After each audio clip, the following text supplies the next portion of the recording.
SC రిజర్వేషన్ల వర్గీకరణ అమలుకై జరిగే పోరాటంలో మాదిగ సామాజిక వర్గానికి సంబంధించిన కళాకారులు వాళ్ళ నాయకత్వంలో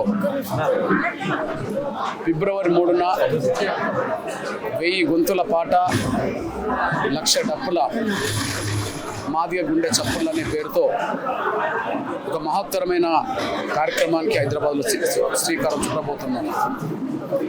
ఎస్సీ రిజర్వేషన్ల వర్గీకరణ పోరాటంలో ఇప్పటి వరకు నా జాతి చెల్లెలు తమ్ములైన పడుతున్న కళాకారులు అంతర్భాగంగా తమ పాత్ర పోషించారు. కానీ వల్ల పోరాటానికి నాయకత్వం వహించే విషయంలో, పోరాటాన్ని ముందుకు నడిపించే విషయంలో ప్రధాన పాత్ర పోషించడానికి, ప్రధాన బాధ్యతను చేపట్టడానికి వాళ్ళ నా జాతిలో ఉండబడే కళాకారులైన నాయకులు నాయకురాళ్ళు ముందుకు రావడం చాలా సంతోషం, అది గర్వంగా ఉంది. మాదిగా కళాకారుల నేతృత్వంలో జరగబోయే ఈ 1000 గొంతుల పాట 1,00,000 డప్పుల దండోరు ఏదైతే ఉన్నదో అది ప్రపంచం ఒకసారి హైదరాబాద్ నగరం వైపు చూసే విధంగా, నిన్నటి వరకు మాదిగల ఆవేదనను మా మాటల ద్వారా, ఉపన్యాసాల ద్వారా, మా పోరాటాల ద్వారా సమాజం ముందు పెట్టాం.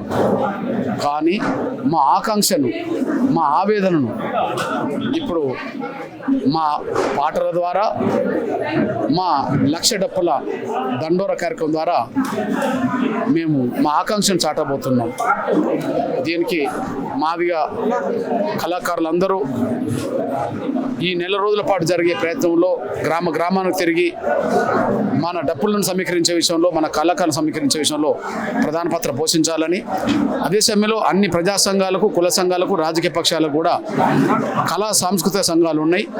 వర్గీకరణ సమర్థించే ప్రతి కళా సంఘం, ప్రతి రాజకీయ పార్టీ, ప్రతి కుల సంఘాలకు సంబంధించిన అనుబంధ సంఘాలు ఏవైతున్నాయో అవి కూడా రేపు మాదిగ దండోర చేపట్టబోయే 1000 గొంతుల 1,00,000 డప్పుల కార్యక్రమంలో అన్ని సెక్షన్స్ కళాకారులు అందరూ పాల్గొన్నారని చెప్పి విజ్ఞప్తి చేస్తున్నాను.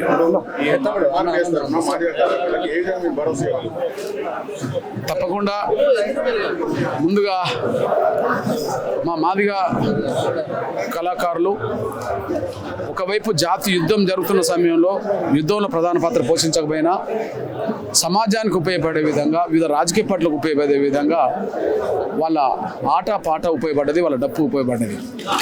ప్రత్యక్షంగా మాదిగ జాతి బిడ్డల భవిష్యత్తుకు ఉపయోగపడలేదు.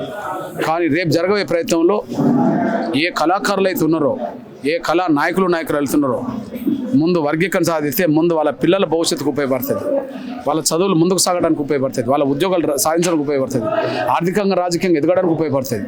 అందువల్ల మీ బిడ్డల భవిష్యత్తు కోసం జరుగుతున్న పోరాటంలో మీరు పాల్గొనాలని కోరుతున్నా. అదే సమయంలో కళాకారులైన నా నాయకులు నాయకురాళ్లకు ఖచ్చితంగా ఎంఆర్పిఎస్ ఉద్యమం వర్గీకరణ సాధించిన తర్వాత నాయకులు నాయకురాళ్ళకు కూడా వాళ్ళ భవిష్యత్తుకు ఉపయోగపడే విధంగా కూడా మా కార్యక్రమాలు తర్వాత చేపడతామనే విషయం కూడా చెప్తున్నాను.